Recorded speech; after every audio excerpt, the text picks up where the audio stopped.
So I don't have any animations, but I have slides, pictures, right?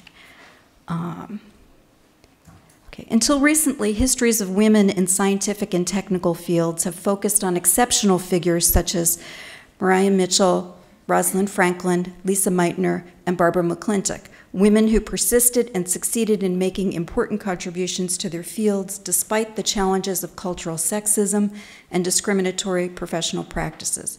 However, recent television narrative representations of women's successes in scientific, technical, engineering, and mathematical fields, STEM fields, resist representing the singular achievements of individuals and instead illustrate the power of networks of diverse individuals.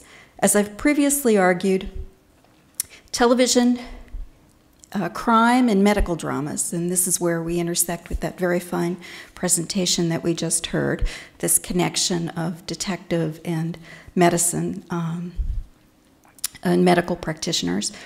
Television crime and medical dramas are ensemble shows that represent women and men working in collaboration and combining their diverse technical and social skills. These shows illustrate the ways men and women partner in scientific investigations despite bias and discrimination. In general, such shows are set in the present and offer at least partially optimistic assessments of women's success achieved through effort and the support of right-minded colleagues. Today, I look at how women's networks are represented in two television shows that reinterpret the past to examine the value of collectives in encouraging women to persist in STEM fields. This paper compares representations of women's collectives in two British dramatic series called The Midwife and The Bletchey Circle. I think both were first broadcast in about 2012, but both are set in post-World War II London. These narratives set in 1950s Britain, at least initially, called The Midwife has gone on to move up to the 60s in its last seasons. These narratives set in 1950s Britain acknowledge challenges for women, as well as noting necessary resources for them to persist and advance in scientific fields in periods and places where women are not expected or much supported as professionals, much less as STEM professionals. The two television dramas depict women working in computer science and medicine.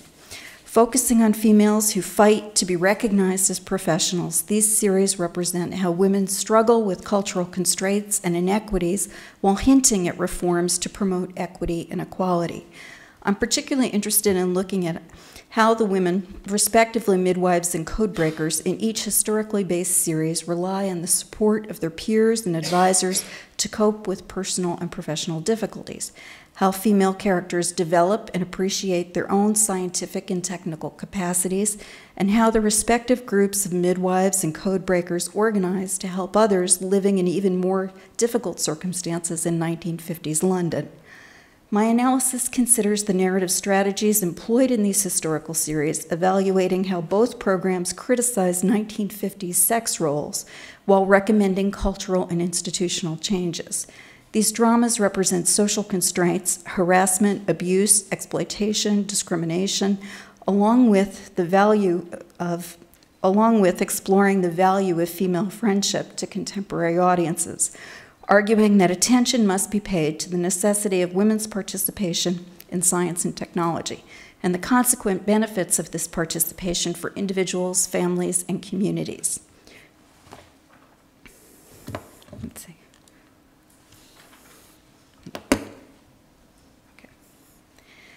My book, Toys and Tools in Pink, Cultural Narratives of Gender, Science, and Technology, analyzes various fictional and cinematic narratives considering the, quote, leaky pipeline problem that women drop out of science, technology, engineering, and mathematics STEM at a number of stages of education and career. So here I'm quoting myself, and the book will be in paperback soon, so this is the commercial.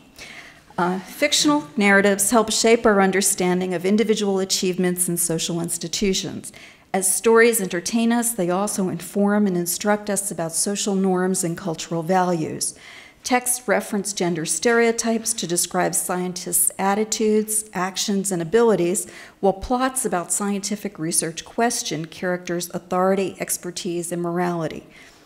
frequently by emphasizing their gendered qualities.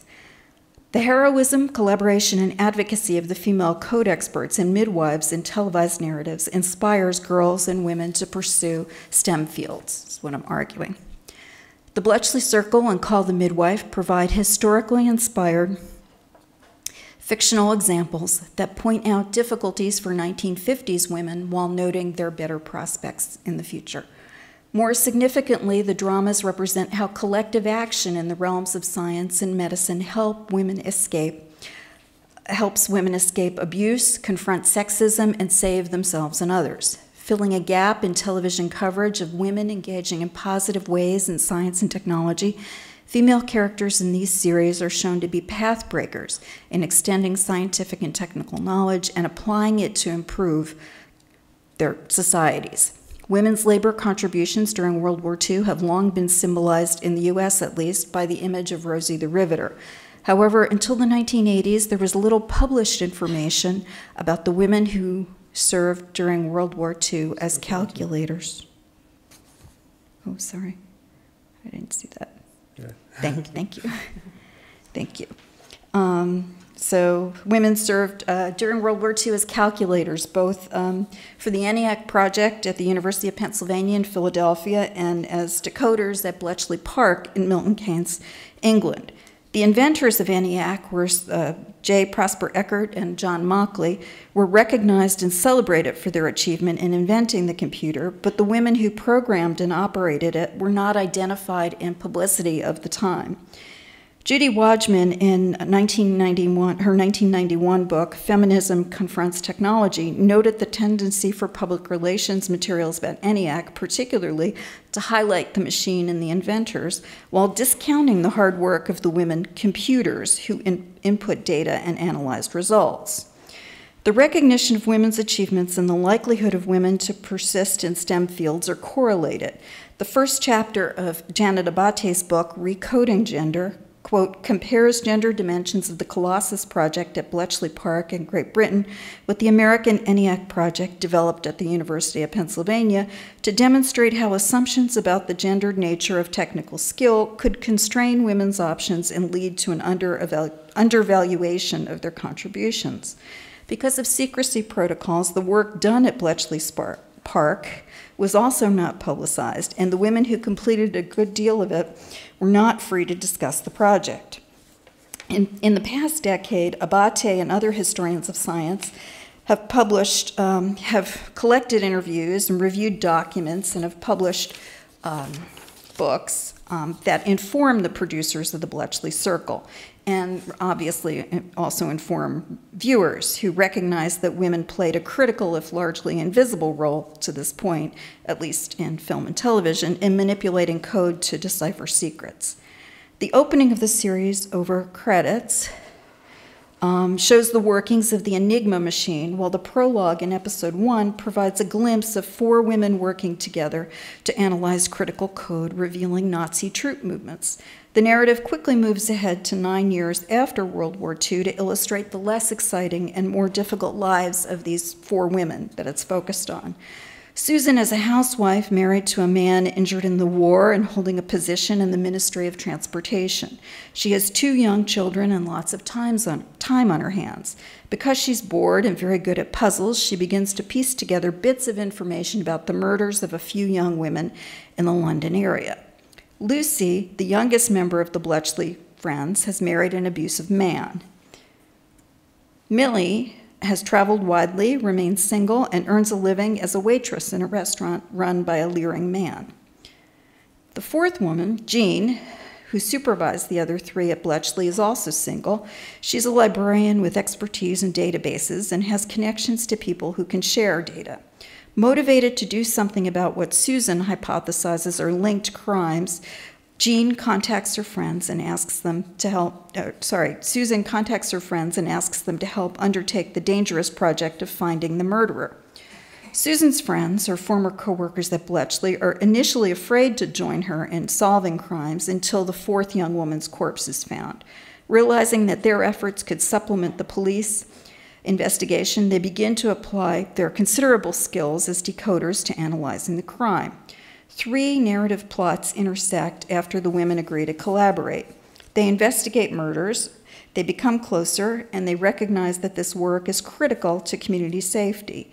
The women find new evidence and piece together their analysis of data, along with incorporating information the police have released to the public or are willing to share with Susan directly, who has contacts through her husband. Yet even Susan confronts police hostility, as they consider detective work their purview. She and her friends must work secretly to avoid further antagonizing police and even family members who are suspicious of their activities. Consequently, the four women deepen their bonds of friendship as they work to solve the murders. When the women reunite in 1952, they combine complementary skills. Each expert possesses a specific talent that's critical for the joint effort. Susan solves puzzles by detecting patterns. Lucy has an excellent memory for details. Jean understands and can access databases and systems. And Millie knows geography and languages. Equally significant is that these women like, respect, and support one another. When they decide they must set a trap on a train for the murderer, they think carefully about how each can fit into the scheme, and they work hard to minimize the dangers. Unfortunately, their attempt to provide Lucy as bait for the murderer, who's riding on his favorite train, fails because another man attacks her first. The Bletchey colleagues also support one another outside of the investigation. For example, Millie takes in Lucy as a roommate after the latter's husband beats her when he finds the bruises left by the railroad attacker and thinks she's been having an affair. Susan is highlighted in the first series. There were two. She's a professional who gives up work to be a wife and mother, and her husband's a busy man rising in his career and expecting her to run a clean, efficient home and to take care of the children. Because of the official secrecy surrounding the Bletchey project, Susan never told Timothy, her husband, about her work during the war. Women in the series generally explain that they were, quote, doing general clerical work, a phrase that Susan uses with the police captain and that Jean uses when she seeks information from former colleagues still in government service. Only others employed in similar wartime occupations as the police captain understand the phrase as code, indicating that Susan and others were involved with Colossus. But even the police captain resists allowing Susan authority to consult on the case at certain times. He initially accepts her information about three likely suspects that the women have determined, but he refuses to correct police actions after Susan tells him that her team has come up with new suggestions. Her friends, Lucy and Jean, turn up new information after combing through years of newspaper microfilm. They figure out that the murderers killed many more women in other English cities using the same methods before limiting himself to London.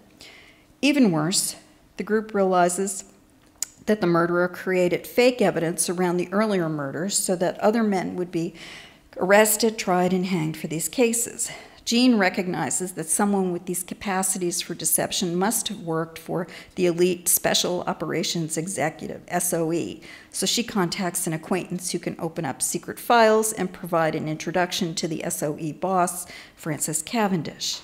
Having worked in a special secret wartime division dedicated to creating misinformation to help the British win over the Germans, Cavendish understands that Susan was, quote, one of Alan's girls, and tells her the horrifying history of a man who was buried with a female corpse for 3 days after SOE was bombed. As the recent film The Imitation Game depicts, Alan Turing for a time headed Hut 8 at Bletchley Park. This was the unit that decoded German naval codes. Cavendish, in the Bletchley Circle, explains that Susan must think about the psychology of the murderer, and he agrees with her that his former employee's obsessions and skills indicate that he is the most likely suspect as the murderer. Malcolm Crowley is his name. Following up on Cavendish's information, Susan goes to a defunct mental hospital and stumbles on Crowley. He conceals his true name and acts oddly enough, so she leaves him in a hurry when she realizes that she's confronted the murderer. And I hate to provide the spoilers, but I sort of have to. Crowley begins to stalk Susan and her family and leaves her puzzles, including a coded message and a copy of the Telegraph newspaper that's delivered to her home. Crowley understands her psychology, that she wants to do something important to protect others. Susan picks up on these clues to find Cavendish, the SOE boss, dead at home. Taking the opportunity to collect information before the police arrive on the scene, Susan and her friends rifle through Cavendish's files and learn about Cowley's original victim.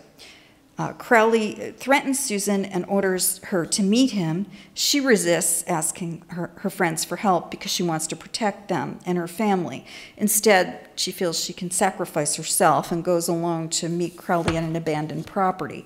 However, her friends realize that Susan might be in danger and follow her, saving her from an attack, and they end up killing the murderer. After the police captain apologizes to Susan for not listening to her, and her friends apologize for listening to her and not going with her to see Crowley initially, Susan goes home to her husband and children, who are playing together and very glad to see her. The first 3 episodes of the Bletchey Circle, and there were only 2 seasons, recuperate the history of previously invisible decoders, offering feminist role models of women with a critical understanding of science and technology and social concern for the good of others. The second season explains another case. Oh, sorry. What did you do before? Just this one? Yeah. The second case, which I won't talk about in any detail, involves finding evidence to release another former Bletchley colleague from prison. Jennifer Worth's memoirs about her experience as a midwife in 1950s London serve as the source text for the first 2 seasons of Call the Midwife. And their later episodes from seasons 3 and 4 are somewhat based on Worth's account, but extrapolate from them. The secular and religious midwives described in the series help London's East Enders cope with pregnancies and births, and assist new mothers by promoting healthy antenatal and postnatal practices.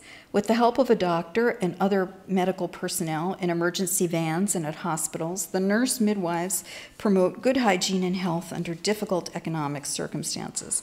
The focal protagonist of the drama is Jenny Lee, a nurse and newly qualified midwife who's trained in more privileged places, including the home counties surrounding London and in Paris, before arriving at Nonnatus House in the poor Poplar district of East London. Vanessa Redgrave provides the voiceover for the mature Jenny, who opens and closes each show, while Jenny Rains plays the part of the 22-year-old midwife who's shocked by the terrible living and health conditions in the Poplar community in 1957.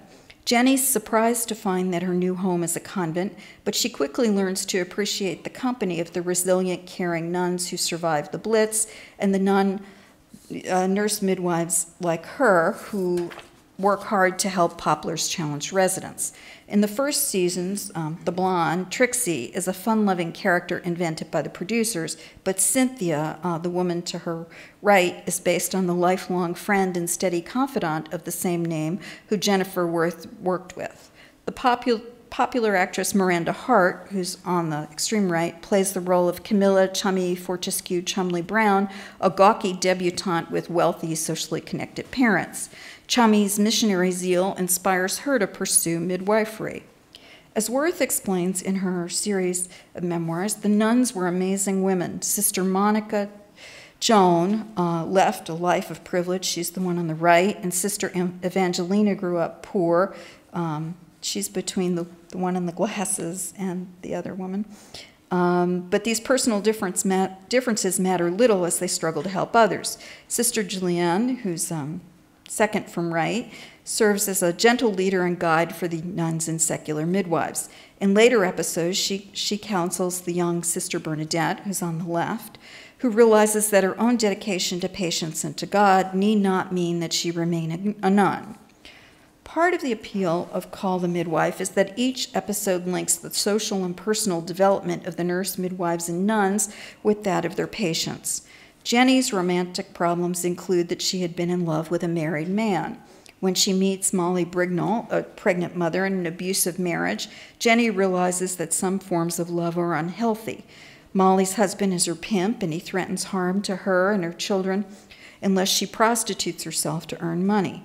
Eventually, Molly and her husband are sent to jail for neglecting their children, and Molly's mother must raise the grandchildren. Jenny learns to control her affections and to avoid becoming impulsively linked to a man who might mistreat her. Romances have mixed outcomes, other romances. While Trixie deals with sexual harassment, Chummy and the medical orderly Jane find romantic partners. Chummy marries police sergeant.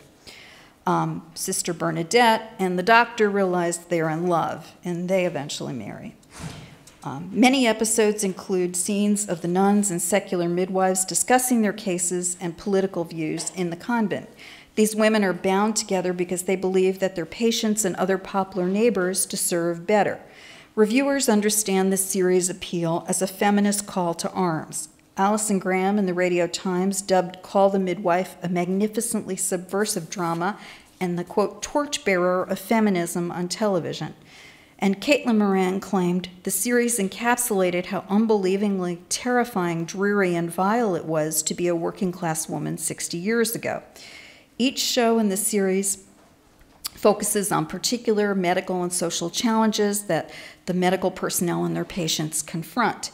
The midwives work collaboratively to support their patients through preeclampsia, premature birth, breech birth, rickets, and many more medical issues. They strive to keep mothers and babies healthy, but they also address family and social problems: racism, domestic abuse, prostitution, poverty, and the frustrations of women worn out by reproduction in the years before the pill was available. The antenatal clinic illustrates how the midwives work together to monitor the medical conditions of pregnant women, new mothers, and babies, while also tracking the circumstances of families and community. Solving medical problems requires technical and social resources that the nurse midwives and the nuns demonstrate. There's Jenny at the clinic, babies. Conchita Warren, the Spanish mother of 24 bilingual children, becomes the first popular case that Jenny handles by herself after Mrs. Warren falls and goes into premature labor. With Conchita's English husband helping as a translator, Jenny delivers a tiny infant who's hand-fed by the mother to survive. The linguistic barrier between the Warren parents does not present an obstacle to happiness, as they respect each other and have their children's interest as their priority. The family's collaboration becomes a rare example of how a family takes their own positive actions to manage a medical challenge, as the mother insists the premature infant remain at home with her, where she feeds it with an eyedropper, instead of going to the hospital. Married to an unemployed laborer, another woman facing her 9th pregnancy is impoverished and unable to feed her children. In Season 3, Episode 5, Nora Harding tries to induce an abortion, but only succeeds in injuring herself. Fortunately, Jenny and the midwives are able to get her to a hospital, so she eventually recovers. The family is rehoused appropriately, and Nora never conceived again, we're told at the end of the show. The midwives insist on home inspections before delivery and institutional care for mothers whose homes and family situations fail to measure up. In addition to the National Health Service package of materials, which include paper to protect the mattress, hygiene supplies, medical supplies needed for home births, midwives and doctors later bring medical technologies including gas and air anesthesia to alleviate pain during labor. The nurse midwives also address many other health issues besides pregnancy that arise in the poor, particularly in elderly patients who've not had much medical care.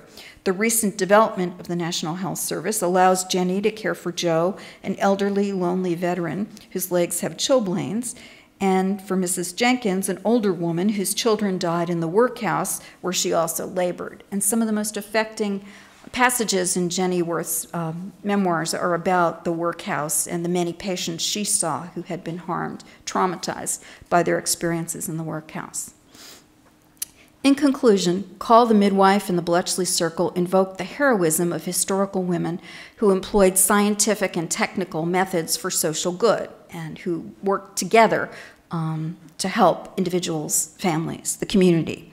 The convergence of plot lines, mystery, personal fulfillment, female bonding, and the conventions that constrain women contextualize the group detective work in the Bletchey Circle and the midwives' medical care as past reform projects that inspire contemporary viewers. These women's collaborations provide examples of how individuals can band together to solve technical challenges despite sexual discrimination, abuse, and exploitation.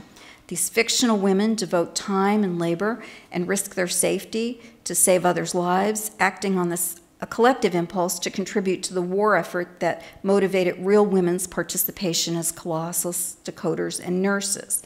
I'm showing all the social aspects here, not the traumatic examples. But by addressing health and public safety issues, the protagonists improve the lives of others who grimly cope with the economic difficulties of life in a post-war economy. The series were deliberately crafted to illustrate role models for women's success in STEM. These narratives link several topics, including increasing women's participation in STEM and the necessity for socially progressive technologies. Feminism, STEM, and social progress are intertwined, created by fostering collaboration. Thank you for your attention.